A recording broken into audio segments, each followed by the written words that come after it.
Hey, Jim Starwelt here with Better Homes and Gardens Real Estate right here in Grayslake with your Grayslake monthly market report. So what we've got going on, we've got listings starting to accumulate. We're getting more listings on the market month after month. However, we're still a little bit less than we were last year, so the market's improved a little bit. So what we see is seasonality, where these numbers are as of the end of June 2024, and I'm comparing to June of 2023. Total listing count is down year over year.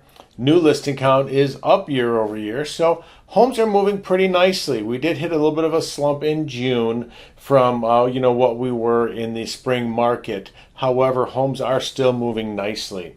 Now we are seeing active listing count is down from last year at the same time, but only by 41 to 39, not a big deal. Pending listings, homes that have a contract waiting to close. Now those are down from 60 last year to 55. So we're talking a small market. It's a pretty good snapshot when we're just looking at just Grayslake. Median listing price staying about the same, 297 to 294. That's pretty darn close. And list price per square foot though has gone down from 169 to 165. Now that adds up pretty quickly, but we're talking on an average $300,000 house. Price per square foot, $3-4 a square foot. So $3,000-4,000 less. It's not that great a change as far as we've seen house prices have gone up so high in the last few years.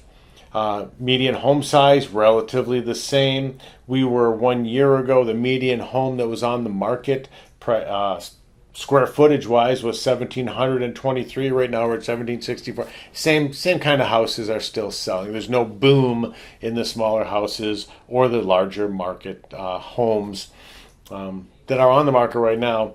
However, what we are seeing is number of homes with price reductions is up significantly. In April there was 12. In June there was 20. So we can't push the market. We had a chance where everything was selling, it was crazy, but now we have to be realistic and do our homework. Months of inventory, we've got 2 months of inventory. So if every single home that's on the market closed, we'd be out of homes to sell in 2 months. So that's a good market. A good market for sellers. The average market is usually 4 to 5 is a standard market, stable. So bottom line is homes are still moving pretty darn well. We're still short on inventory. If you're looking to buy a house, my advice is meet with myself or one of our agents, and we're going to help you out. Same thing on the seller side. You need to price it competitively, and we're going to get it done for you. I'm Jim Starwelt, leader of the Star Home team at Better Homes and Gardens Real Estate. Give us a call today.